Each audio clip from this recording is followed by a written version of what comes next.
Are you ready? Da-da-da-da. I was going for the little. It was supposed to be Triple H, but the little DX stuff. Oh, suck it!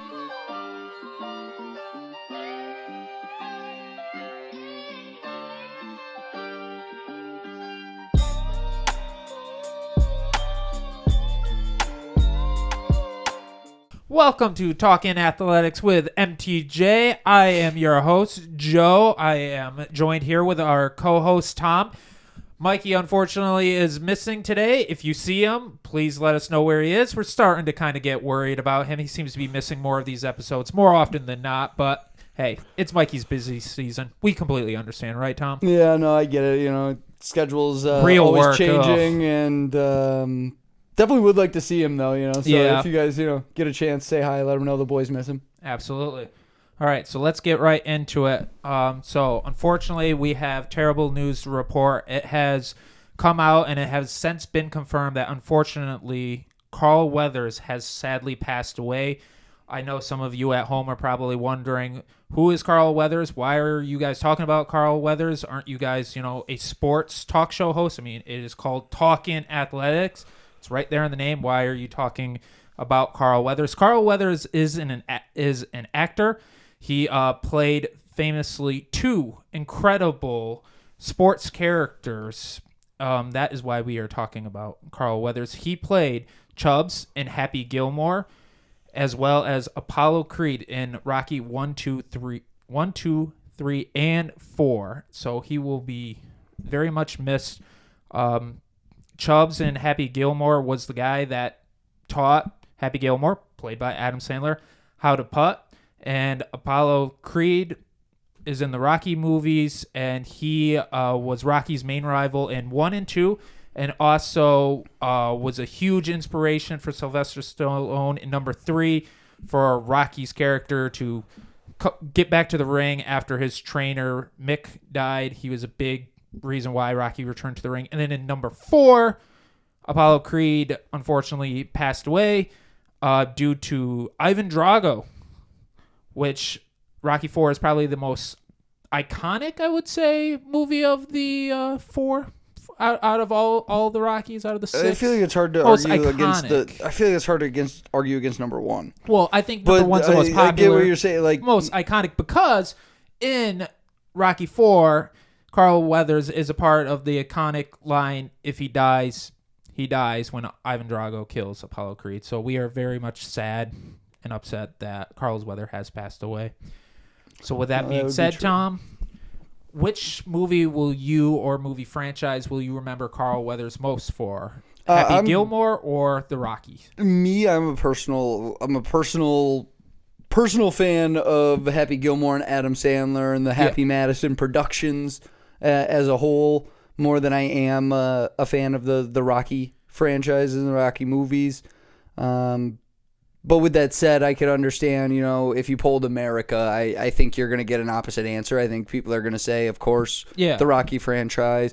The one thing I think you left out was the Creed franchise. Yes. Really all spin-off. It all goes back to Apollo Creed, because it's about his kid. And Carl Weathers being the guy that, played such an iconic role. And you don't have the rest of Rockies without him playing such an iconic role in the first one. Absolutely, that movie had to have success to become a franchise. And to become, any movie franchise that's got seven movies, you were doing something right at the beginning, at the very least. But I would agree, and I think the other thing that number 4 did was ended communism. Well, that was what I was going to say. In the movie universe, it was. You're taking an American audience that's watching these movies, and you're putting America, fighting against communism now. So I get what you're saying, that one could be argued to be the most iconic. Iconic, not maybe the best, but iconic. But my personal answer to your question, for me personally, gonna have to be Happy Gilmore playing Chubbs, a one-handed golf instructor. Yep, just an iconic. That's just such an iconic role. All in the hips. That movie will never die. That's a movie that I don't think could ever be recreated in any way, shape, or form, because it's just so outlandish that I don't think you'll ever see ever see a role quite like Chubb's in Happy Gilmore. And he's the unsung hero as well in that movie because obviously he's the one that kind of sets, Mr. Gilmore on that path by making him do that tournament that ultimately he wins that then gets him on the tour, which then later is the reason why he gets enough money to save, his grandmother's house from being taken away from the IRS. But maybe that's what Chubbs needed to do to get into heaven. Absolutely. We saw how much attention he was paying to his golf lessons that he was giving before Happy Gilmore when it was golfers that didn't have much time. He didn't care a whole lot. No, that's not a good person. That person's still paying you. We should be giving them lessons, Chubbs. But then Chubbs saw an opportunity. Yep. And he did the right thing and, helped them out, made sure, and to the best of our knowledge, wasn't getting paid, right. in the movie script. He just saw Happy could get. That was just one good deed that got him up into heaven, which was confirmed at the end of the movie. Yep. Spoiler, watch it. If you haven't seen Happy Gilmore, highly recommend it. It's him, Abraham Lincoln, and the Gator. Yep, and the Gator. What a cast! What a trio up in heaven. Absolutely, and now it just hits a little bit harder now that unfortunately Carl Weathers has passed away. So again, we just wanted to give Carl Weathers his flowers, well deserved, and he will be missed. Give a quick shout out on the topic before we move on to more current sports related issues. Toby Keith, another avid golfer, passed away. Yep. Have you seen any of the Toby Keith golf clips? No, I have not. Really good golf. I wish I knew how to edit well enough to put a couple of them in the pod right here. Okay. Dude, the man can spin the ball like none other. Like his wedge control, phenomenal. Not a good looking swing by any means, but the two clips that I saw were him spinning it on back, like putting 10 foot of spin on it plus. Well, obviously, when you're that famous of a musician, you're just playing. You got time. Well, no, you're just I don't know. You're just playing golf, for fun. So I could understand why he doesn't have the world's greatest. Or money, you don't know. He could be gambling on these holes. He could be gambling, but obviously he's probably just out there trying to relax. They were PGA, like, what are they? Like a pro-am. When Bob Barker and Bob Happy Barker. Gilmore. I was like, why can't I think of Bob Barker's name? I was like, you see how mad I got at myself there for a second? Like, wow. But all goes back to Happy Gilmore. Right there. It was the pro-am, yeah. Yep, pro-am. Yeah, I saw Josh Allen was doing that. That's why he wasn't at the Pro Bowl. Pro Bowl, yep. All right, Tom. So going into sports, more of an in-depth of sports of what's current right now. Obviously, we have the Super Bowl coming up this weekend. If you watched last week's video, you already kind of know our predictions, who we think we're going to win. So we're going to kind of fast forward and go that, hey, the Bears are officially on the clock right now for the NFL draft. Now, if you were the GM of the Chicago Bears, what are you thinking you're going to do? Are you going to draft Caleb Williams? Are you going to draft someone else? Are you going to trade the pick? What are you going to do? And I would love to hear, because I know I've gotten a sense from you that maybe you're not the highest fan of Caleb Williams. So, again, this is you. You control the GM. If I was the Chicago Bears GM, I might look for a noose or something to hang a gun. Like, this is a no-win situation, in my opinion. Okay. Because I feel like if you're looking at taking Caleb Williams like everybody says you should, which I don't believe you should, what does he give you from a tangible perspective right now that Justin Fields isn't better at? That's my issue with it, coming from a guy who's looking outside at the Bears. Right. I am high on Justin Fields, and yep. I mean, if you're a Bears fan, you were 2 games out of playoffs. Like, if you win 2 games, you're in the playoffs. To be split right he missed now. a couple games. Some people want Fields, some people Caleb Williams. So obviously, there's a lot of fans in the base that say no. And let's maybe roll it with is because Fields. I'm so negative on Caleb Williams more. So I don't think you can look at Caleb Williams, especially what he did this past year, what he did in the Heisman year. He's very athletic and he's very hard to contain. And if he has wide receivers that can get open, it's going to be impossible to stop, or he's going to scramble 80 yards to get a 20-yard gain just running behind the line of scrimmage back and forth and weaving. He's very athletic. What that reminded me of during his Heisman year when we saw that was Johnny Manziel. Okay. And we saw that does not translate to a game. Johnny Manziel's a different animal where we know he wasn't watching film. He wasn't doing the stuff that he should have been doing.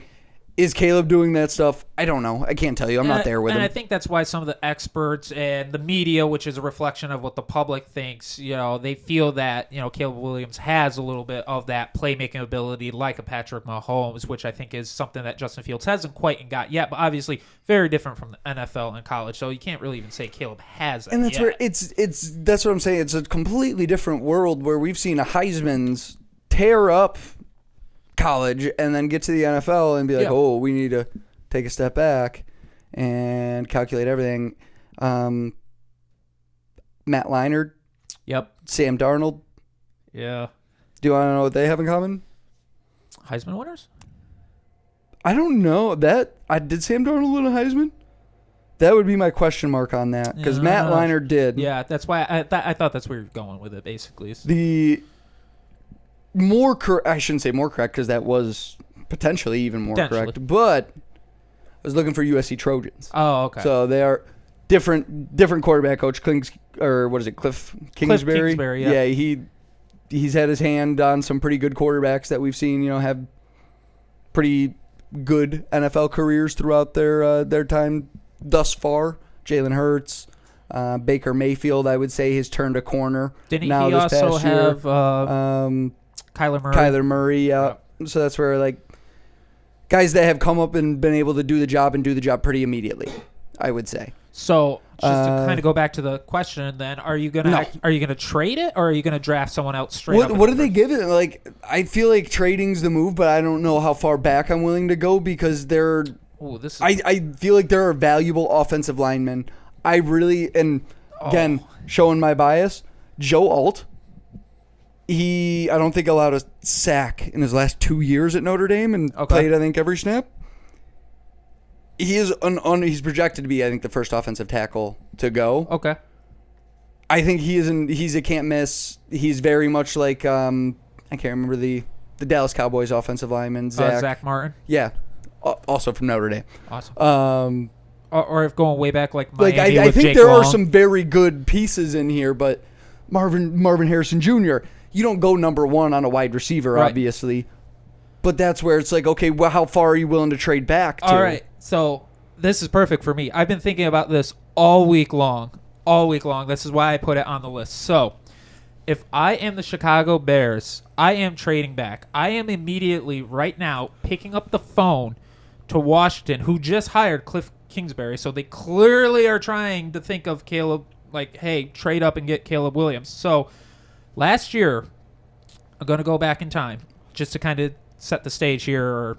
So last year, for the first overall pick, the Bears traded it to the Panthers, and the Bears received 4 draft picks and a player. They got the first-round pick for this year, last year, as well as the second-round pick last year and the second-round pick this year, and DJ Moore. They got 5 things for one. So I'm going to make sure I'm not doing some weird Madden trade and be hey, they're going to get a boatload of picks 7. I'm going to somewhat be realistic, and honestly, I'm probably lowballing this right now. I would call Washington and say, hey, Washington, we will trade you the first overall pick at a very reasonable price. We want your second. We want to move back to number 2, and you can have the first overall pick, and you can get Caleb Williams. I would just like to clarify. I was fact-checking while you were talking. I was listening to what you're saying. Yeah. Cliff Kingsbury to Washington, offensive coordinator, not head coach. Oh, yeah. Dan Quinn, that's right. Dan Quinn, head coach, offense. That's right. I was I didn't think I saw that. I was I thought I saw Cliff. Yeah, I thought I saw Cliff on the move, but I didn't think I saw that it was a head coach. Offensive coordinator. So Quinn brought him in. Magic Johnson apparently orchestrated it all. But I like where your head's at and bringing in. So call in Washington and say, hey, I'll give you the first overall pick, and all we want is the second overall pick for this year. We want your first-round pick next year, and then we also want your second-round pick for this year. So, and that's just a low ball, because I've seen reports that they would be asking for 3 first rounds. See, and that's where I don't think you can call. I think you wait for the call. Okay, well, so just you make it look like you right now. If that is the strategy. The idea is not to make it look like that's the strategy because you want to make it look like a hard sell, right? True. So that to way get they're more gonna, assets. yeah, they're gonna but get. in this hypothetical, I'm just saying I get what you're saying. want at the least. I get what you're saying. Least. So Now I think that's a lot, dude. If they get that much for him, I'd be thoroughly impressed. And well, did you not? I haven't read any of the reports that was the on thing. what they Last year they got 5 things, and but that's what I'm saying. And no offense, Bryce Young was not being called generational like Caleb Williams was. I know you're not high on Caleb Williams, but obviously Cliff Kingsbury probably is. Magic Johnson probably is. And like I said, that's why I'm saying I'm lowballing it. I feel like I'm lowballing. I hate it because I haven't seen the kid he didn't hit a 5-step drop and hit a receiver in rhythm. Right, all year. So then let me work. And that's what you need to do in the NFL. NFL. Let me keep working. So now I'm at the 2 spot. All right, and like I said, we're lowballing it. Let's just say we got a first-round pick this year from Washington, so I'm now in the 2 spot, as well as their first round next year. And then, like I said, the second-round pick this year. That's all. I am now going to call the Patriots and say, hey, Patriots, we know you don't want Bailey Zappi and Mac Jones. You know why we know this, and we know how we know this? Because they just made the GOAT fired. He got fired because of the quarterbacks. And it's a new head coach. It's going to be a new GM. You're clearly going to favor someone. As much as you want to say, like, you don't favor one of these quarterbacks out of Drake and, what's his name? And May. As much as you want to say, like, oh, we don't favor, we'll take either or, you guys are new. You want your guy. But that's where I think they'd be banking on the same thing where the only person that stands between them and getting, and I think Drake May's the guy that they want. Us as in Chicago. Yeah. Now that we're at the 2 spot. I would say that's where I think people are going to call their bluff. I think you might see some people offer to take, what's his name? The quarterback, like in the trade, like that. Justin Fields? Yeah. Like, that may be the bluff portion of the call, like, you know. Yeah, I already did see. If you don't want to give up that, and you're so set on taking the draft pick, then what would you take for Justin Fields? Like, that would be a lot of reports an are interesting saying way to call the picks. bluff. Actually, a lot of so one of the reports I saw before that blows my mind that people are like, you just told me the asking price essentially for the Caleb number Williams. 1 overall pick for who we believe is going to be Caleb Williams. It's so much more than a 2nd overall pick, and I just can't see much more of an upside than what you're getting with. Like, you're telling me he's going to be a more effective runner in the NFL? No. Like, you're telling me he's going to be a more effective passer? Maybe. Yes. Maybe. But, like, his scramble might get you a few extra plays. Again, but that's just where I'm coming from. I get where you're coming from as well. Which is why, again, I'm That's just where I struggle to break this down logically, you know? I am... So, okay, before I continue with my hypotheticals, because I'm not done here, I did see a report saying that it seems that the Bears are heart set on Caleb Williams. More than likely, they're not going to make a trade and get Caleb Williams from a report I just saw. And that what the Washington might do is trade for Justin Fields and just give him the 2nd-round pick to get Justin Fields and then grab Marvin Harrison Jr. at 2. This is the report I just saw. To be honest, I think that's a better universe if you're the Commanders. Absolutely. So, but hold on. So this is where I'm getting at with the Bears, because basically what I'm doing and why I mentioned the Patriots to get to 3 is I then would draft Marvin Harrison Jr. at 3. I've now received a bunch of draft capital because I've made those maneuvers. I would take Marvin Harrison Jr. at 3, and then now, because of the Panthers last year, they would have 4 second-round picks. And I would draft 2 offensive linemen. I would take the best available defensive player, and then I would take the best defensive player again with those 4 second-round picks. And then now, Justin Fields, because obviously the Bears are, you know what I mean? The fans are like, I don't know if it's him or not, because some people are like, hey, we need wide receivers to get open other than DJ Moore. And then other people were saying, well, our offensive line wasn't giving him enough time to throw. That's why I'm saying in the 2nd round, you grab 2 offensive linemen. You have DJ Moore with Marvin Harrison Jr. That should give you a pretty clear cut if Justin Fields is the guy or not. And then next year, because like I said, I made that trade with Washington. Worst case scenario, next year, no offense to Washington, even with Caleb Williams, we just talked about last week how tough that division is. Best case scenario, what? They're going to go 7-9? They probably would still have like a top 15 pick with their own first-round pick and Justin Fields. Mm-hmm. Between Justin Fields and 2 first-round picks, they should be able to maneuver next year to get a quote-unquote quarterback if Fields isn't the guy. Who is their running back? That's the thing. It is. I know they had a ton of running back injuries. Khalil Herbert. Gotcha. And I think he was the backup going into the year, wasn't he? He was the starter and eventually became the backup. Gotcha. That's right. I know they had a ton of injuries. Because they the also had... So last year, they drafted a running back called Johnson. I don't know his first name. He got hurt, though. He doesn't seem like he's a workhorse every down back. So in the third round, I would kind of have Johnson be kind of like the Tony Pollard to Zeke, kind of be the lightning. He's going to catch the balls kind of deal. And try to draft, because in the third round, obviously, we have seen running backs as the years gone by become less and less available. You can get a good running back in the third round and then kind of have a lightning and thunder deal right there to take off some of the pressure of Justin Fields. And that's one of the things that I guess I would point to. And with their offensive line, it's hard. You got to you have to be able to run the ball somewhat. I feel like to be a postseason team, they couldn't do that at all. Their only run threat was their quarterback. Exactly, and a lot of the times, like I said, he was a run threat because all of a sudden the offensive line collapsed, and he's just like, I can't make any reads, might as well start scrambling. So I'm just not ready to throw in the towel on DJ, not DJ. Justin Fields. Yeah, Justin Fields. I don't know why I can't think of his name. It's CJ, Ohio State quarterback, getting me really all mixed up with the names. But yeah, I think he can be. He could be one of those quarterbacks that we were talking about last week that sneaks in, wins a Super Bowl for a team, just in an off year. Like I feel like Fields could be the guy in the right system, but that's what I'm saying. I think your hypothetical of getting him over to Washington, Cliff Kingsbury, I hit on already, mentored a bunch of good NFL. And the Bears really haven't. QBs. The Bears have no track record of coaching NFL QBs.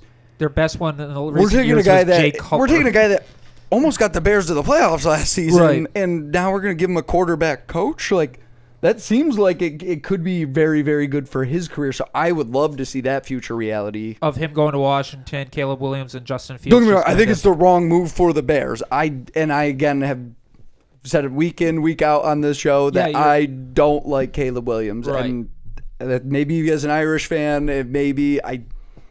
he's freakishly athletic. He just reminds me of Johnny Manziel. Okay. And I don't think that style of, hey, I'm going to make everything, happen myself and spontaneously uncoordinated, like by uncoordinated, I mean not coordinated in a huddle. Right. Like this is the play. Exactly. So I am a big pass on Caleb Williams if I have the pick. It's about how can I get the most bang for my buck right now. So I think all the reports we will see is that they're gonna keep it. They're gonna keep it until later on. Yeah, we might see like week before. It is just crazy that they're already saying though that they're not budging. Probably gonna draft. But I think if you said you were open to it, you as the owner of as the seller is losing value by saying that right now you're trying to make it more valuable. Because if you don't want it. It's way less valuable for the New Englands, those guys that you were talking about. Yeah. So you need to play it like that right now. But I don't like the move. I think you stick with Fields. Because a lot of NFL, experts are saying if they are going to trade it, they would probably trade it like they did last year around the NFL Combine when they actually go and see and be like, oh, hey, Tom's right. We're looking at Caleb Williams and May and Drake right now, and you know what? It might be worth getting some more assets because, Caleb Williams is better, but not by a whole lot from what we're seeing in scouting kind of deal. That's true. It's so hard to tell, you know what I mean? It's one of those, we'll look back and know whether or not we were right, wrong, or anywhere in between with any of these predictions, but it'll be a couple of years before we know any better. So with that being said, how about we do a way too early prediction on the consensus, basically number one overall pick, Caleb Williams. What are you expecting? What do you think? Now, it sounds like bust. You don't think he's going bust. You're going bust? I'm going straight bust. I'll go to I'll go to the point where he's in the NFL for like 5 years, 4 years, 3 years. 3 years. Goes to the CFL, maybe XFL, depending on how that progresses. XFL, USFL. Yeah, it's the USFL. They merge, so it's all one. I don't know which name they're playing under, but actually, I think it's both. I think it's like back in the day. You remember how there was the, not the NFL. It was the What was it was the AFL and the NFL, and then Yeah, the American the Football League AFC, and then they NFL. split into the AFC, NFC, like once the merge. Yeah, so Yeah. I think it's like that where they merged, okay. and now It's you've got just XFL spring on one version, side, yeah. AFL on, or And the champs USFL. play each other. Yeah, Okay. I believe. So you're going bust. I'm going bust, dude. I think he ends up in that league within 3 years, 4 years. Out of the league, you mean in 3 years? Out of the NFL into one of those subdivision leagues within 5 years. You heard it here first. I think he's playing out of the NFL in 3 years.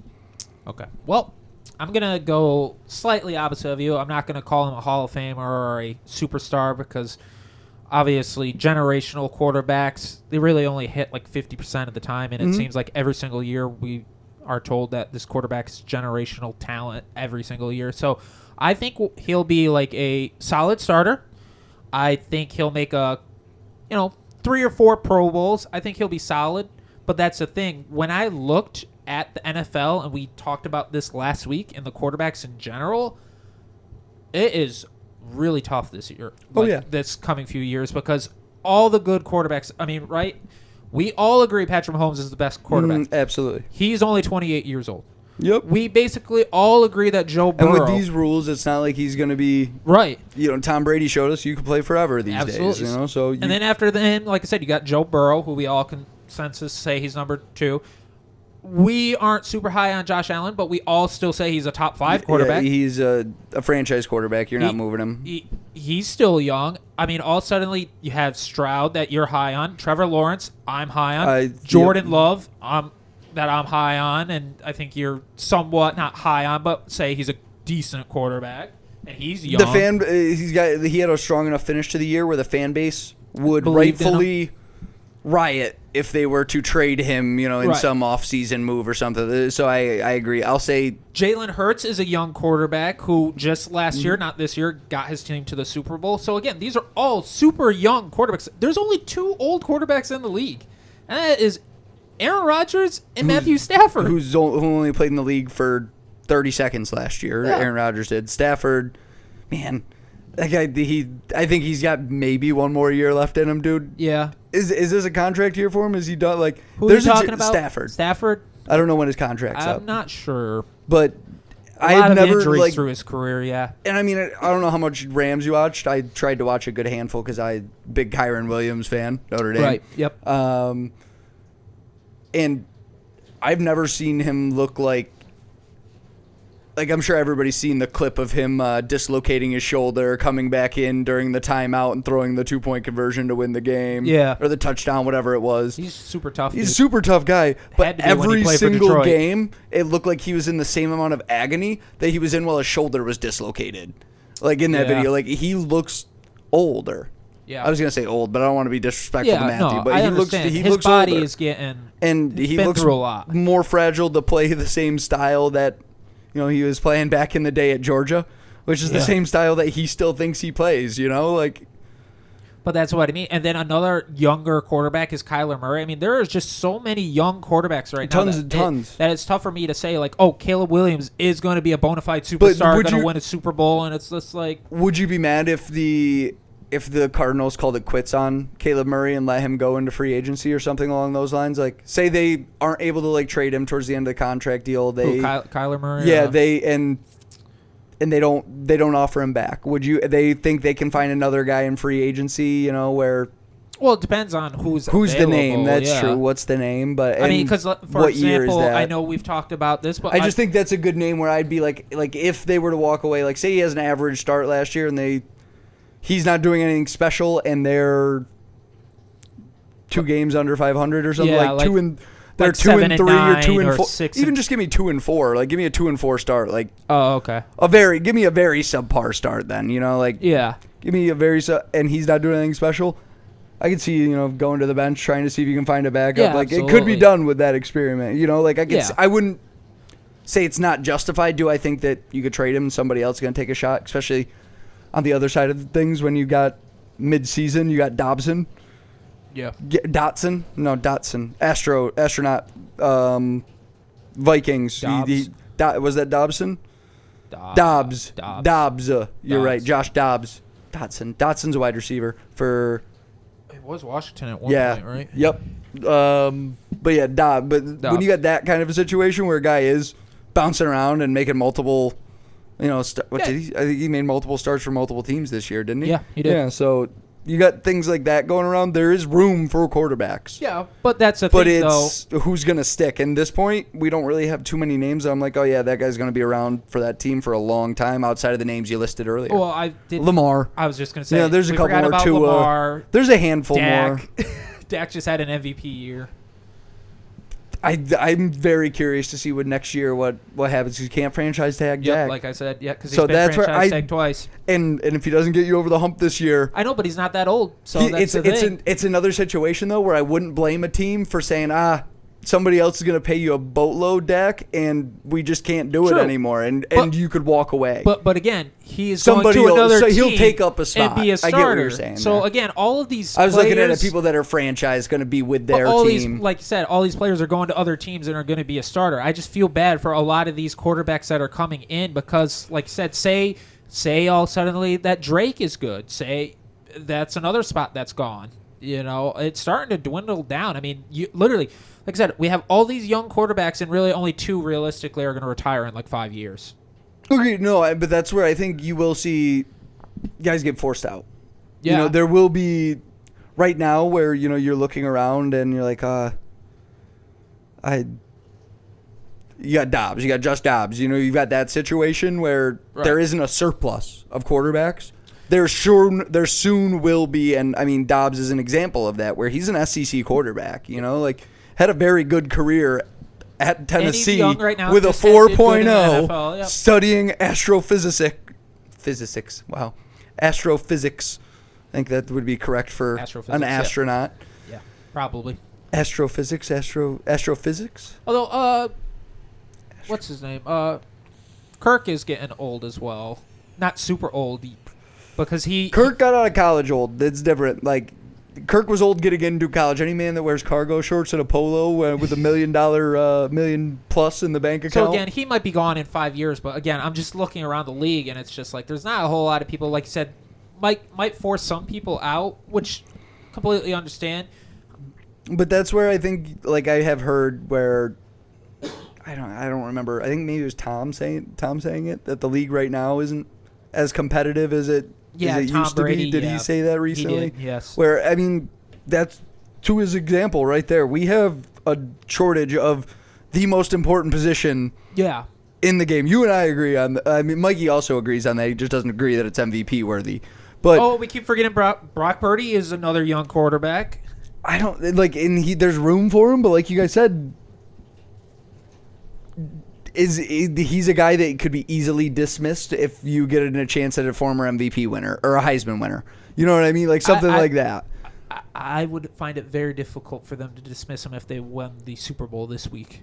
Comparison? You want? He wins you a Super Bowl, and you're just going to be like, goodbye. I'm between two guys for his comparison, but I'm gonna give the one that I think is going to be the more appropriate one. It's going to be Jeff Garcia. Jeff Garcia, okay, he's a good. Jeff Garcia played in the CFL for a while. I do know that to be factual from the Young Rock show. He did play for the 49ers. And that's where, but yeah, it came from, like, that's where I mean, like, kind of like a guy that wasn't super highly touted, had to, earn their respect that was given. A lot of their credit was attributed to Terrell Owens and that great 49ers offense. Like, so that's where that would be my comparison, where looking back on Jeff Garcia's career, I remember Jeff Garcia as playing pretty late into his life, like 30s, right? Like late 30s, mid 30s, like for a guy that was a CFL guy to start with. Yeah, pretty good career. Another one that I was going to go with, another CFL, was Doug Flutie, but I won't put that on. I'm just shorter in stature, and Doug was more electrifying, though. I forgot about Justin Herbert too, by the way. Like I said, there's just a lot of young quarterbacks right Herbert's got to prove something to me still, man. Yeah, Herbert had one good year his rookie year, and that was 2 years ago, right? Actually, last year, sophomore year. No, junior year. Yeah, it would have been. So his third junior year. So this was like his 4th year, and now he's going into like his Is he fifth. getting progressively worse? Could that argument be made? Not a topic on our list, but just ADHD thought. Again, kind of like what I have told you and Mikey before. I don't think he's really gotten worse. Again, I think his numbers stay the same. He hasn't improved, but for the most part, it's been pretty steady. But again, I look at his supporting cast. and I go like, okay, you have Keenan Allen, who gets injured all the time, Mike Williams injured all the time. It's kind of hard to get in a rhythm and chemistry when your number 1 and number 2 wide receiver never are on the field together. So That's fair. For me, I'm always like, okay, he's putting up similar numbers to his rookie year the last 4 years, and it's like he never has his number 1 and 2 together all the time. And we wonder why Austin Eckler gets so many catches and runs. It's because he doesn't have anywhere else to go to. That's fair. That's a fair note on that thought, Joe. I'll give you that. I hadn't really gone that deep into it, spontaneous stuff, but I think your analysis there, spot on. Like I said, I'm a big Justin Herbert fan. Like I said, when I look back and it's like, well, he just puts up the same numbers. It's like, good. He's playing with his 3rd and 4th string wide receivers. Just imagine if they go and get a young stud wide receiver to pair with, like you were saying a couple weeks ago, have Keenan Allen be the wide receiver 2 and get Mike Williams out of there. That would be great. That would be that actually points a lot of fingers at the former GM. He got fired, right? I believe so, yes. Yeah, at the former GM, and I think it's fairly justified in the way that you broke it down, and I don't have a rebuttal or a counterpoint to be able to, argue with you on it. Right. I wish I did, because I think it would be a good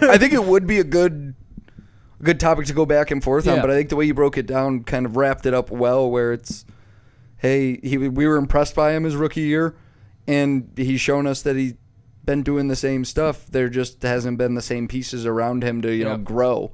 Which I think is, a fair... To just stay on the field, plain and simple. He's had the same pieces. They just don't stay on the field. Yeah, no, I think that's fair, and it's hard to build on anything when you're not getting consistency. No, like you said, if also you want to kind of start pointing some fingers, I would point some fingers at, like, Tua. Tua had a lot of stuff to succeed this year. Obviously, early on in the season, he was doing well. He's got Jalen Waddle. He's got Tyreek Hill.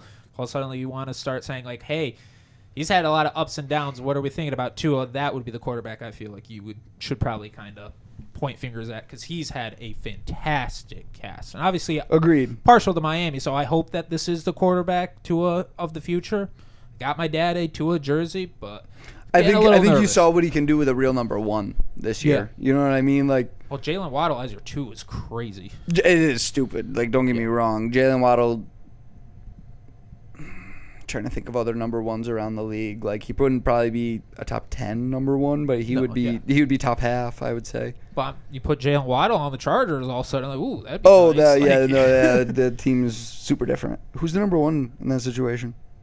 Probably would be a kind of like a Julio Jones, Rodney White situation back for Atlanta, where it's like, okay, yeah, Rodney White's a number 1, but as the years go on, Julio obviously became the number 1. It would be the same thing where it's like... That's where I feel like years have already taken on Keenan. But then again, Keenan just has been dominant for so long. So he catches a lot of balls. Yeah, no, and I am going to make an audible there. Okay. Going into our next topic. I know, right. I think... And I'll even save it as a little preview for those that are still listening, as we're roughly 35 minutes, a little bit deeper in. Hopefully, you guys listened to the Carl Weathers and then stopped. Mad respect for Carl Weathers. Obviously, mad respect to Chubbs. Yes. I think we're going to table the 2013 Washington dilemma there. Sure. Looking at the coaching staff, things just didn't add up to how you end up with a 2-win season, and yeah. I think more investigating needs to be done, at least on my part there, to the point where I need somewhere to point the finger going into that. Right. And I don't quite have one yet. So, Absolutely. We'll table that, and we're going to pull a really big audible for this show. Huge. And didn't ask Mikey for permission, and so I'm sure as Mikey's watching this back, he is thinking, what could they possibly be talking about?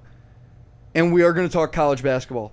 Not men's college basketball. Wow. Women's college basketball. We haven't even really touched on men's college basketball We're talking at all. Women's. And we're going straight to women's because I think those are arguably the more relevant talking points. Okay, yep. When you have someone who is Caitlin Clark's caliber. Yes. We haven't really even talked about her on the show. I think maybe mentioned in passing in one or two topics. But maybe in a little comparison to like Steph Curry because she can shoot. Oh, she's lights out. She's something different. But she for has those been, of you who aren't aware, this is the college women's basketball comparison to Steph Curry. And she has been making headlines, and it's been blowing up news feeds, news channels everywhere. Twitter, Facebook. To the point where I think it has some people bothered, but in her defense, I'll justify on why it's rightfully so that she's getting all of this media coverage. Yep. She is approaching the women's all-time scorers list. It's really bothering me. Kelsey Plum, there it is. I pulled that name. I was like, the face I could see.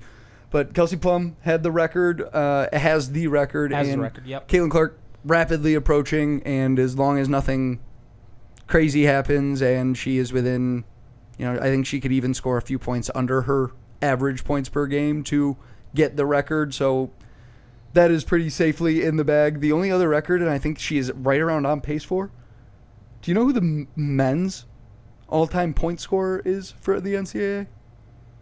Ooh. It's a fun trivia question for you. You know the name, because I knew the name. You knew the name? Mm-hmm.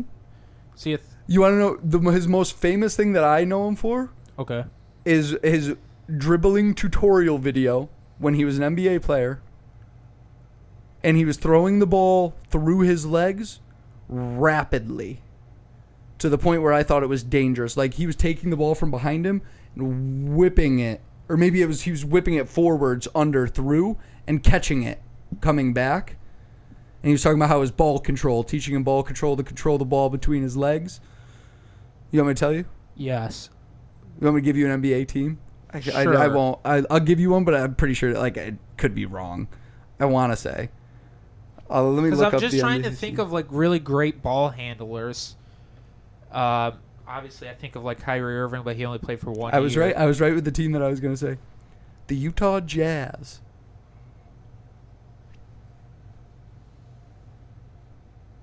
Can't be John Stockton. No. Around that era or later?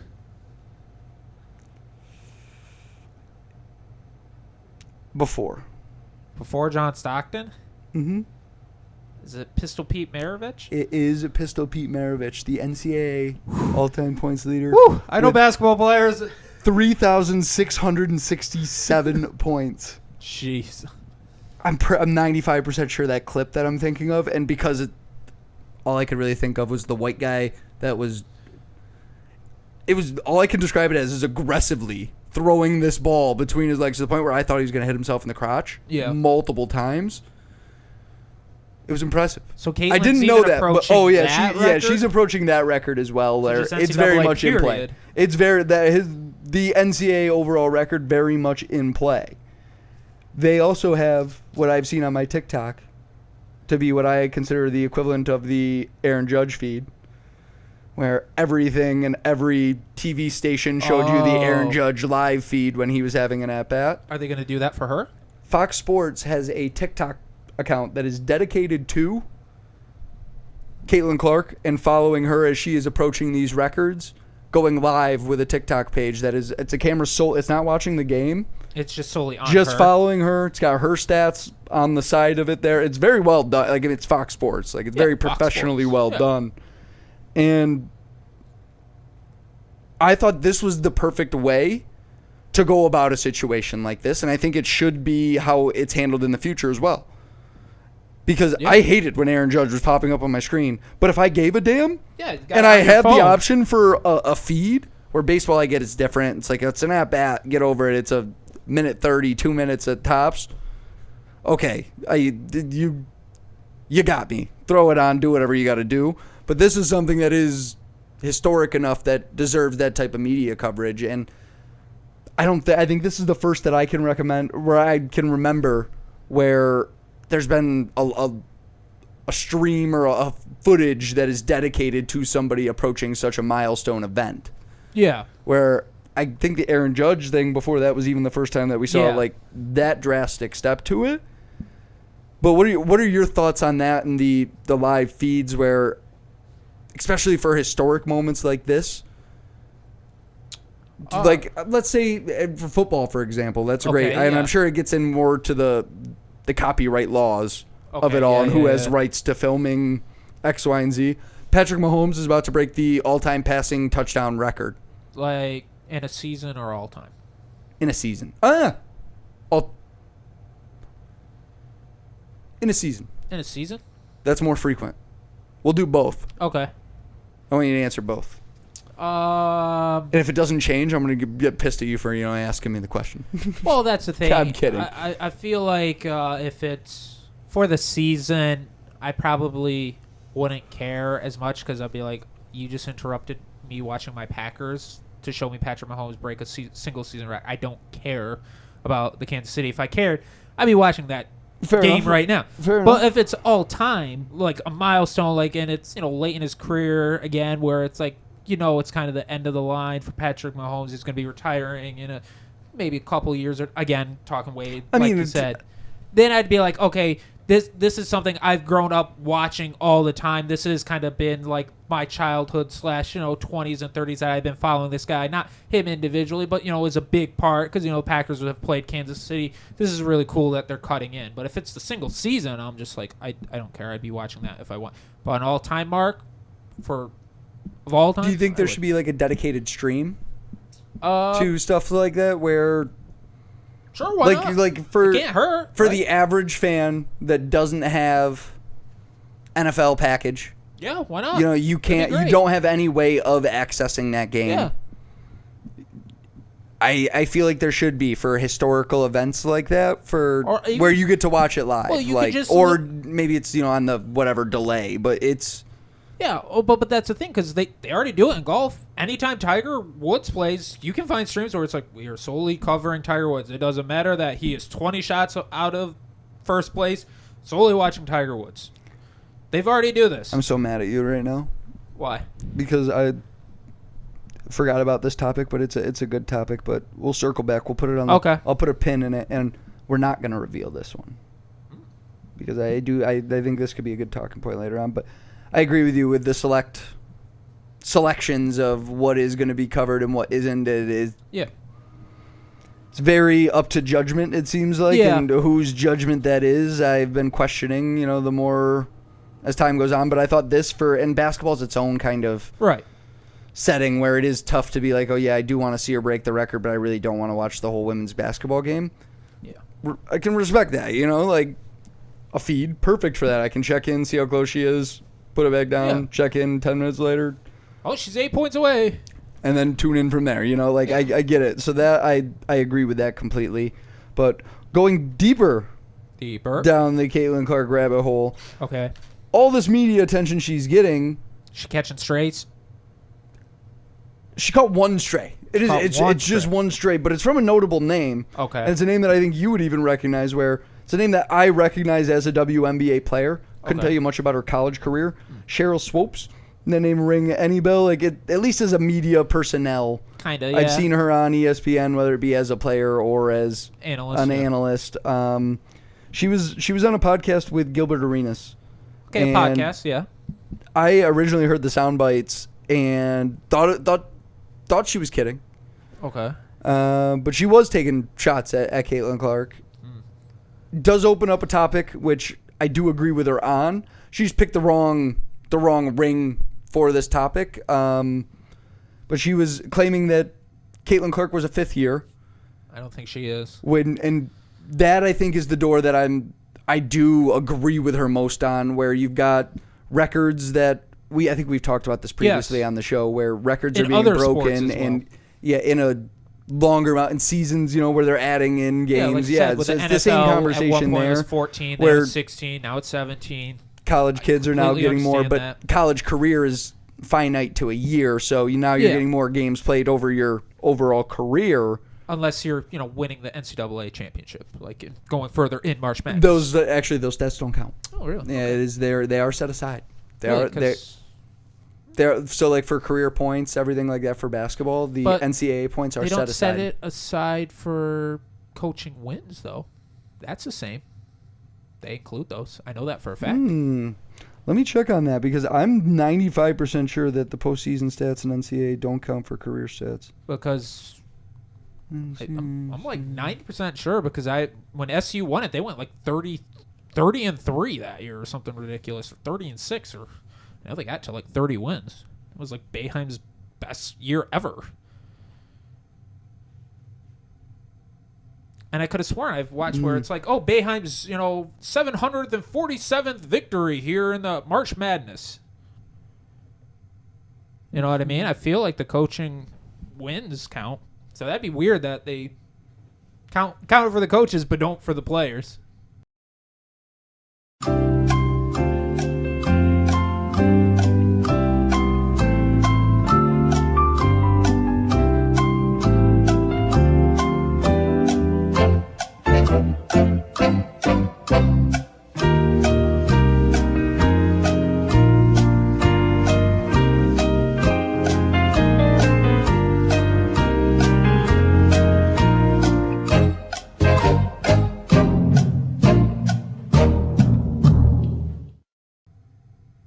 That's where I'm like, if you're NIT. if you're Steph Curry, Okay.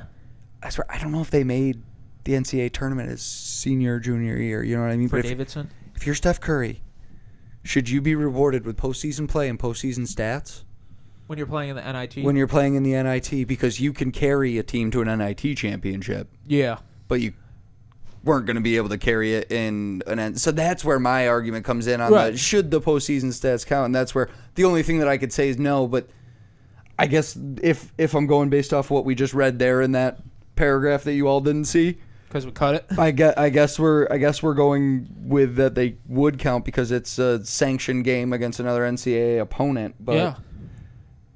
I guess that's where it's weird to me that the pros, they would cut that out. It is weird that they do cut it out in the professional world and not the college. Because wouldn't you want to look at a college player and see how he deals with even more pressure in the NCAAs? I feel like you would want to have those splits right off the bat instead of having to dig and that's through. where I guess because the pressure is so amped up, it's a different beast. Like you could say with almost just about every sport, I know, but different animal. So your batting average in the postseason, very different than your batting average in the absolutely. regular season. It is. Which is why I get it. It's split in the Yeah, professionals, that would be but the in argument that I NCAAs, can make for they it. should do the same thing because it's like, again, you can make stats look like anything you want. So if I'm, thinking about drafting this player and I see he averages 18 points a game, I'm going, oh, hallelujah. But then it's like, I then have to dig down and look through the stats and to find out and realize it's like, oh, no, he only averaged like 7 points a game in the postseason in March Madness. Did he get hurt? No, he just folded under pressure. I would want those stats right off the bat. I would want them separate. I would want to be like, okay, this is what he did in the regular season. This is what he did in the postseason. I wouldn't want to have to go digging through it or have my scout waste time and be like, hey, I'm sitting here, watching him play in the NCAA, and I have to manually keep track how many points he's scoring. So that's where we do and that's where I guess on the NCAA side I can flip and say I can find the all-time NCAA tournament scoring leaders. Like I can go through Christian Laettner, Elvin Hayes, Danny Manning, Oscar Robertson. Yep. Probably Kareem's up there too, right? Didn't he go every single year? Christian Laettner played 23 games. Well, he won 2 national championships. I know. That's ridiculous. 23 games is ridiculous, and only have 50 more points. Wild. Wow. I don't know who Elvin Hayes is, but that dude could ball in his 13 games. In his 13 games, that boy was putting up buckets. But that's where I get where you could. So there is that split, but I don't know if it does. Well, because now you're talking about all-time greats, where I just want to kind of see, because especially with now, like you said, there's a lot of one and done players. They're not going to show up on these. That's fine. I'm going to go Pistol Pete career stats. Oh, that's a good point. We can do it that way. By year. Nice little experiment. Somehow, what is it? Caitlin Clark got us down this rabbit hole.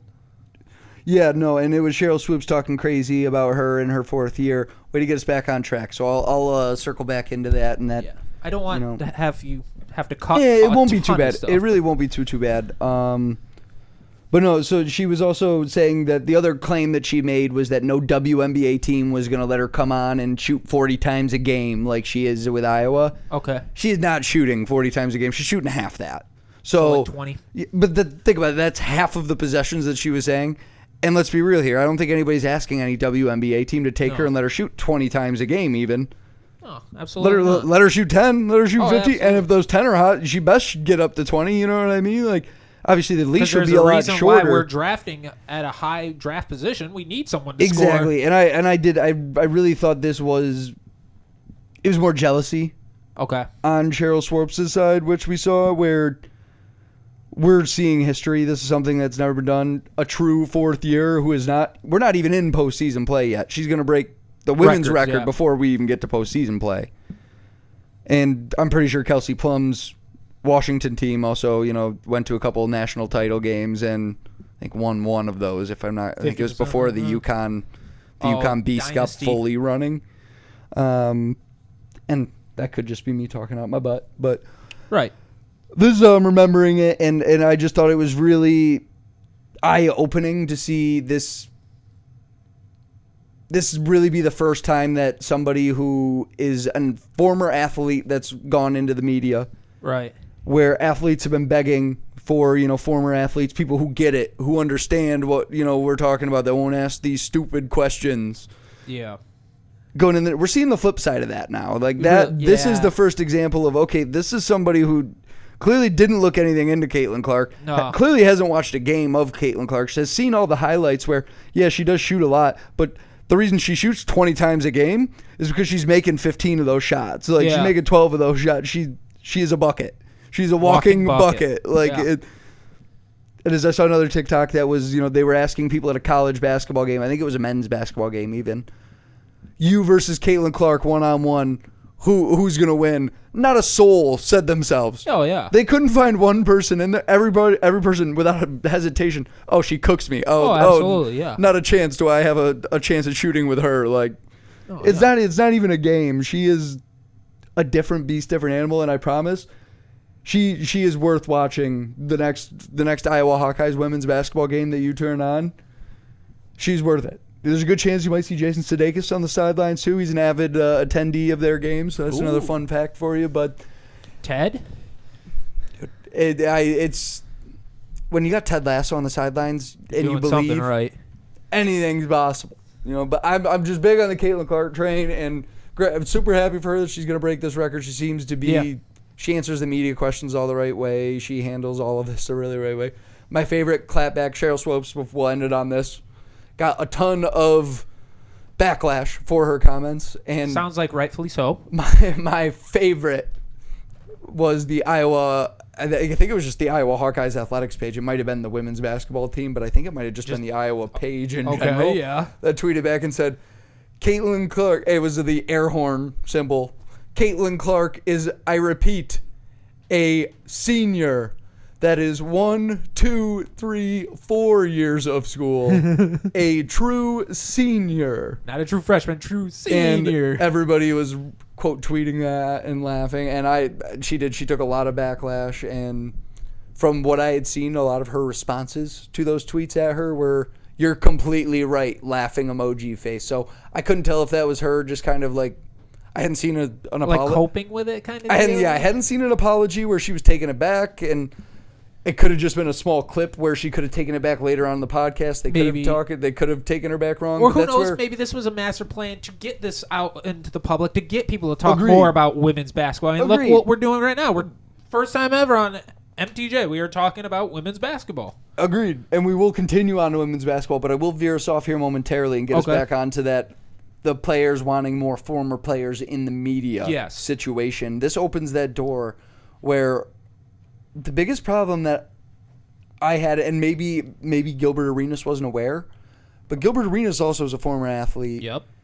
Washington Wizards. I believe it's his podcast, and I could be wrong on that. Makes sense, yeah. I think I've seen this podcast before. I think it is. That's right. I want to say it's his podcast. He was giggling while she was saying all of this, like, and that's right. I don't know if he was aware that what she was saying was just completely wrong, false, kind of deal, and he just wanted the clip to, show that blow I'm not associated with her. Like, geez. Well, he just wanted the clip to blow up the podcast, because here we are talking about his podcast. Now we're talking about Gilbert Arenas. But I think there's got to be a point where I'm hoping that later on down that podcast, a few moments later, somebody fact checked that and was like, "Hey, just so you guys know, that."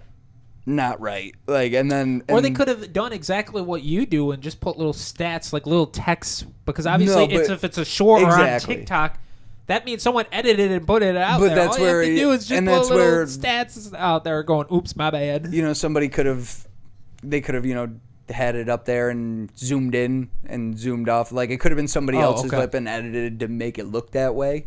And like I said, didn't do my due diligence and listen to the full podcast. I really just thought it was outlandish that somebody is doing this within 4 years when we have all of these COVID year people, these people that are in college fifth, sixth, for 8 years. Yeah. Like, yeah. I get where the assumption came from, but that's what it was. It was an assumption and shouldn't be put upon somebody who's doing something that is absolutely incredible. And I thought it was worthy of us bringing up here on our podcast with the former athlete media coming up, as well as the accolades that Caitlin Clark is about to add to hers that she already has. She's an awesome player. I'm sure. Hey, you want to ask me if I could beat her? No, because I know the answer. It's no. Exactly. Not a chance. And none of you guys could beat her either. Nope. I don't care who Seriously. you are. No. To wrap us up in our last topic of the evening here, Okay. we are going to stay with women's college basketball. Ooh, we are. And man, we're hammering the women's college basketball. And I asked you if you had heard about this topic, and you said, "Oh, you mean the volleyball player? Yeah, that's the two-way player." So I'm sure that some people are familiar with the topic that we're going to start talking about here, and it's the TCU women's basketball team. Yeah. And the thing that most people are common with is they do have a two-sport athlete now on the women's volleyball team who is on the women's basketball team now. Like playing center, I think, right? Yeah. I don't know what position she plays. Center, I would forward, imagine, like that. she's playing a 4 or 5. I would imagine being a volleyball player. Playing a big. I'd imagine jumping, not one of the difficulties. Difficulties, one of the worries that the coaching staff had for her making the transition. And she did. She was a very decorated high schooler player. Yeah. So it really wasn't that much of a transition. And that's where a lot of people are like, "Oh, that's really cool, really awesome story," but it goes way further than that. And this came across my TikTok feed, and I did back check the rest of it here, where I do know this to be doing better accurate. than Caitlin Clark in the podcast. I did do my due diligence when it came to being a part of the media crazy, here that MTJ right? is in this. It's this story wild. is crazy. So the TCU basketball team, before needing to add on this player, and that's where we're all hearing about this two-way player during the middle of the year, she just got added onto the team middle of the year. Why was a person added on to the middle of the year? Well, let's go back to the beginning. Okay. This TCU basketball team had a big-time transfer come in. I don't remember from where. I do. Oregon. Oregon center comes in. She's a big-time college basketball player. And they have some other pieces as well that are at the school. And I think one of the other two girls that got hurt might have been a transfer as well. Also, a little sneak peek, people are going to get hurt. It's college basketball. It's 2020s. College basketball. It's college athletics in the 2020s. It's transfer portal. Everybody's moving around. Yep. TCU assembles a good team this year. Okay. Good. They're 14-0 to start out the year. Looking good. And they're coming on to play another undefeated opponent, Baylor, who's got another good team. Okay. Their center, the Oregon player that I just mentioned, she breaks her finger, shatters it. She's probably out for the season. Done beginning of that game. Very detrimental to a team who wasn't anticipating on their star player center, being done. It's like if the Nuggets lost Jokic.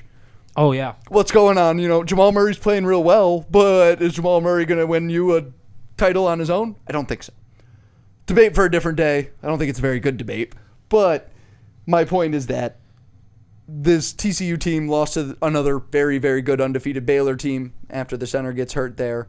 And now they got to make some adjustments because it's like we just lost our center, so we'll bring in our backup and make her the starting center. And so they're trying to put some pieces together, and I believe they take a few losses. 10 days after that first initial loss of the season, their star point guard goes down. Oh, so Jamal Murray is now hurt. Yes, so now you're left without your one and your two options. Okay. And things are really, really winding. You're trying to figure out, okay, what can we do here? And there's some other girls that are on your roster that are playing valuable minutes for you now, especially with these injuries. They go down with some smaller injuries. Okay, just smaller injuries, so not to worry. Okay. They'll be back, though. They'll be back, okay. And then a few days after that, let me see exactly how many. I've got it noted here. 2 days. 2 days. 2 days after the point guard, she tore her ACL. So point guard. She when I said she got hurt, so Jamal Murray of that team tore their ACL, done for the year. So you're 1 and 2 done for the year. Backup center, they have ankle surgery. They are also done for the year. When did that happen? 2 days after the torn ACL? After the torn ACL, yes. So that center that just was replacing the star is now injured. Yep. So you're missing your top two centers. Probably And having to force start a 4 in a center spot. And you've got other players that are, injured that are coming back, fighting through injury. Minor you don't want to injuries, rush them but back still, and force them into season-long injuries.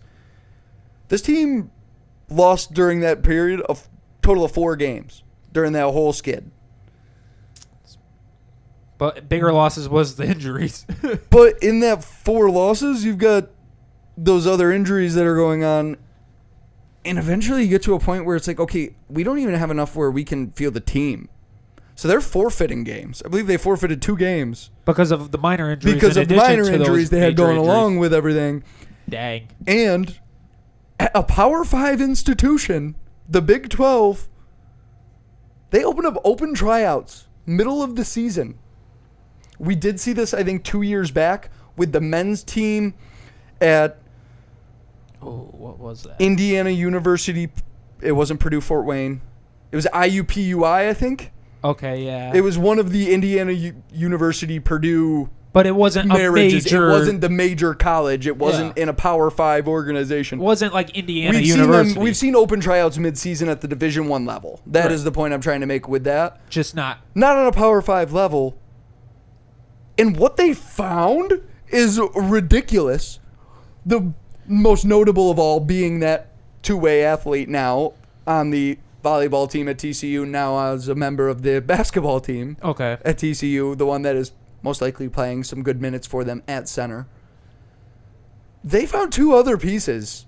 Really? Or excuse me, 3 other pieces. So a total of 3 4 other girls. pieces. 4 girls.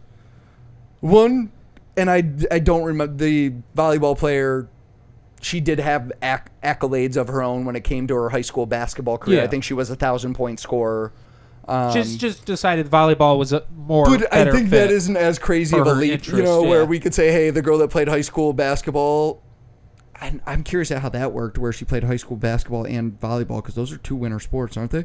Yeah, or at least it was in our school. So hey, all the more to her, but. She's doing it now, playing 2 sports where I would imagine volleyball is still going on right now. Yeah. So I wonder how that works. Interesting. A lot of flying and driving, I'm sure. But they also found 2 former state champions. I believe one was Oklahoma and one was Idaho, I believe, where that does get tricky because...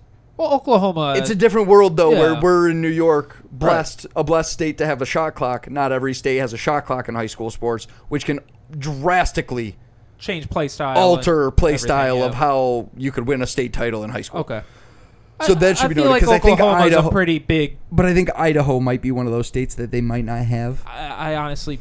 In Oklahoma, the Idaho one I'm sure of. I'm not sure if the girl was from Oklahoma. But either way, yeah. Successful programs, 2 state titles. And I want to say one of them was a 1,000-point scorer. So we've got 2 1,000-point scorers, one of which is already a Division I athlete at your school. Found another 1,000-point scorer who's a state championship. Decided chilling. They didn't want to be a walk-on. Was like, whatever. They, maybe it was just the last year they got big. They didn't play AAU. I don't know how getting recruited for women's college basketball really works on a full levels. To be perfectly open about my knowledge to the subject. Yeah.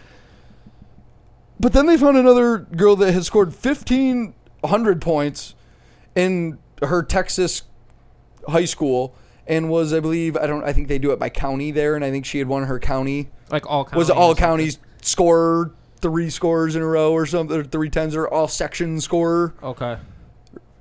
She was the scorer of the section, MVP scoring section. So you're saying 3 out of these 4 women girls that they found were just hanging out. Were 1,000-point scorers. Just regular students on campus. And if you want me to get technical with the term, the athletes would be familiar with the term NARP. I won't tell you what it stands for, but if you know, you know. They found these NARPs walking around campus and went and added them onto their team. And I don't know how you find just diamonds out of the rough here. Yeah. I know that TCU did win their first game back that they were able to play. Field the team. That they were able to field the team, put them on the floor. So they were able to win that game. Which I don't think they've played three out of the 4 yet. I think only the volleyball woman has played. And that was as of before Saturday's game. Okay. Because their next game coming up was on this past Saturday here, so that's where I am checking. They are in action right meow. So this team that's 15-6 okay, has 4 losses, two forfeits, and are now just coming back, onto a winning path. And they are playing at Oklahoma tonight. The score 23-24, Oklahoma right now. Okay. So it is a tight battle. Well, currently. It'll be interesting to I'm see. gonna look at some other scores. Let's see. They did lose to Kansas on Saturday. It looks like there. Has any of the other, like I said, 3 out of those 4, has any of those 3 played yet? Because I feel like you said, just sitting on the couch or just being a normal student. They have lost their last 2. I take that back. They lost haven't. their last 2. They probably haven't been playing because they got to learn the playbook. That's true. That's very, very true. And I'm sure, as you know, I mean, if you're, dude, you got to give it up to cardio too. You got exactly. You got to get in shape. Like, I mean, when I was in college, I would just go play some basketball, at the rec center, but I wasn't going like super hard. I'd go shoot around if pickup game was going. Like, okay, yeah, I'll go play, but I wasn't. But who knows if these girls were doing that? Like, you know what I mean? Like like you said, there was a reason that they didn't want to walk on somewhere or attempt to. Where you imagine if this situation presented itself, and with your accolades, you imagine you potentially could have. But if those were the dreams, probably were either trying out originally for the team if they were having open tryouts, or you would have gone to a smaller school like that a would have Division had, 2, Division 3, yeah. No, you're even just a smaller Division 1. Okay, that yeah. like even if you had D1, hey, walk on aspirations, maybe a smaller level D1, not a Power 5 conference to try to get that built out here. I'm going to try to see the women's names that were added to the team now that I'm on the TCU page here. Okay. Piper Davis, she was the one that was from Idaho. Ella Hamlin, she is the 1,500-point scorer from Texas. And she just was like, I don't feel like playing. Well, that's crazy. And I regret trying to pronounce names already. Micaiah, I'm going to say Micaiah. Mekhayy. Afterwards, Micaiah Moore. It is Micaiah Moore is what I'm going with, but that's where I'm hoping I'm going with Micaiah is the right pronunciation. Should have said Micaiah. Moore, And so that's where I'm going to check to see if any of them are in the game right now currently, just while I. Because like you said, I mean,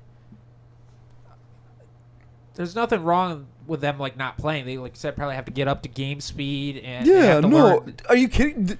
The plays I don't think people understand. When I jumped from JV to varsity, the speed of the game was astronomical. I couldn't imagine going from high school to college in the game speed. You got to pick it up. We have to. Everything's going so much faster. You have to anticipate stuff in order to have the reaction time you want.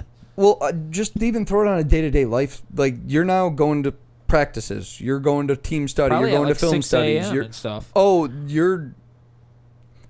There are athletes out there that somehow find time to work part-time jobs while being full-time athletes and full-time students, and my hats are off to them.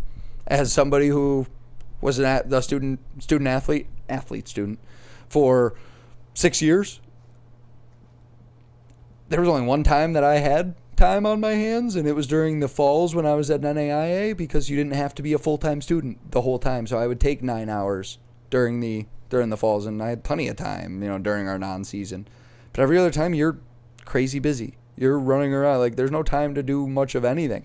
So for them even just to get adjusted to that it's a big step, and getting caught up. And there is that, period of, hey, they've got to mesh in with the team. Yeah. These girls, they are looked at differently, being walk-ons. You know, the other girls don't trust them as much as they trust the other recruited girls that they've been around. So and it's going to take some time there, but all the hats off to them because it's a full-time job. Change their mindset again because obviously, like you said, they probably were like, okay, you know, at one point it was my dream to go to, you know, like the WNBA or be a professional athlete, but you know, obviously, I don't think I'm capable of doing it. I'm going to focus on being a student. And then, like you said, all of a sudden they're called upon saying, please, anyone, we need anyone to be on this team. And to just have to change your mindset, too. I mean, it's, like I said, you got mental, you got physical, you got everything. It's, like I said, all you can do is hats off to them. I don't believe any of them have checked into the game other than potentially, I don't know what number the volleyball player wears. She wasn't a part of the post because she was added, I think, a few days before the other girls were added. Well, like I said, none of the names are jumping out as the names that I just read that are on the stat sheet right now. Kind of tough not to play the volleyball player because, again, when you lose your starting center and then your backup center, you need bigs. We need bigs. I mean, she's probably, 6'5", 6'6", or something? I mean, it's hard to teach size, so that's why. Yeah, I'm off the Twitter page now, so I don't have a clue. That but was just a rough guesstimate. I don't know if just she's really 6'5", 6'6", but if this team can make it to the postseason, and even just have like a little push into the postseason, we'll be covering you're still them even missing more. your top 3 player, or your top 2 players, right? And then your best backup for your, arguably I would say in women's basketball, there's still, more action inside than there is in men's basketball these days. So I would say arguably, your most valuable, sought-after position. Yeah. Where that's not easy to fill by just anybody. Each other, because you got your star center and the backup. Guess what? They're battling each other and learning each other's moves, and she's becoming a great player just by being the backup and learning and going against her every single day. So, you could debate that she probably was like the third best player. So I'm fully in. I'm in on both TCU, go Froghorns, or Horn Frogs. There it is. Horn Frogs. And then Iowa as well. Go Horn Frogs and Iowa basketball, I, to be honest, could care less about, but I am here to watch Caitlin Clark. She's the closest thing to. I want to say it, and I'll get outlandish with it here. Fine, this might be what I clip from this whole podcast right here. I'm gonna get outlandish with it to end us. And then I have something after that. Caitlin Clark, the closest thing to Kobe Bryant we've seen from a mentality on the court standpoint. On the court, since Kobe, okay. Where she goes dead face, dead emotion. Very rarely do you see a celebration of any kind. Like, I think she did the "You Can't See Me" one time after she dropped 40, something like that. Like, it's after she's done something memorable. And it's not like at the beginning of the game, one yeah. shot, like it's a dagger. But she's got that dead face, doesn't smile, doesn't mess around. I haven't seen her laugh on the court. Doesn't really laugh in interviews too much after, where it's just business. And she is going to take care of it, and she is a killer with the ball in her hands. I love watching her. That is my hot take. I felt weird saying that was the closest thing to Kobe Bryant from a mentality standpoint. Where I feel like there may be one or two other people that you could probably pull out, and I might agree with you on, but like when I watch her, or just even see clips of her playing, like it's like, oh yeah, she's got the Mamba mentality. She's got that down pretty well. Let me tell you what, the play style of Steph Curry and the mentality of Kobe Bryant. Oh my gosh. Yeah, lethal. Yes. So, with that being said, to kind of wrap it up here, like you said, should we do a NCAA women's? Oh, we're filling our bracket. I've watched a few games. Just kind of a competition between the three of us, see who gets a better bracket. I've watched a few games. So you're gonna win. I wouldn't say that, dude. I feel like the women's game is a lot harder to predict. It wasn't a few years ago. I don't know why. I don't know. UConn. I don't know why that is. In college sports, don't get me wrong, super hard to predict in general. Right. Like, we're talking about predicting and betting on 64 teams. Yeah. Well, I'm just talking about the idea. Some of these kids go to school early and they're just turned 18. Like, tobacco products just became a thing, an option for some of these kids. Like tobacco products and no supervision just became a thing. Let alone alcohol and limited supervision. You know what I mean? So we don't know what these kids are doing. Right. Shit, I played on a college basketball team. I know. I had a teammate that I will put a hand over a Bible and tell you right now. We all encouraged him to get hammered the night before his starts because he pitched better drunk or hungover than he did sober and fully rested. The team, the straight edge kids, the kids that didn't drink on the team were like, hey, you're having some drinks tonight, right? Like making sure that he was, because that was what he needed for some reason. Don't know why. Get into that another day. Kind of keep things off his mind, like, oh, I'm so hungover. I don't know. Was out we'll dig deeper into that another day, but this has been another episode of Talkin' Athletics with MTJ Sports. I am Tom. That is Joe. We miss Mikey. Yeah. Deeply. Sadly, we're hoping he's going to be here next week, but it is his busy time, so we'll welcome him back with open arms whenever his schedule presents him with the opportunity. But to all of you, thank you for tuning in. Thank you for listening. Drop a comment, drop a like. Subscribe. Joe, any final parting words? Nothing. No. Beautiful. Subscribe. Goodbye. Peace.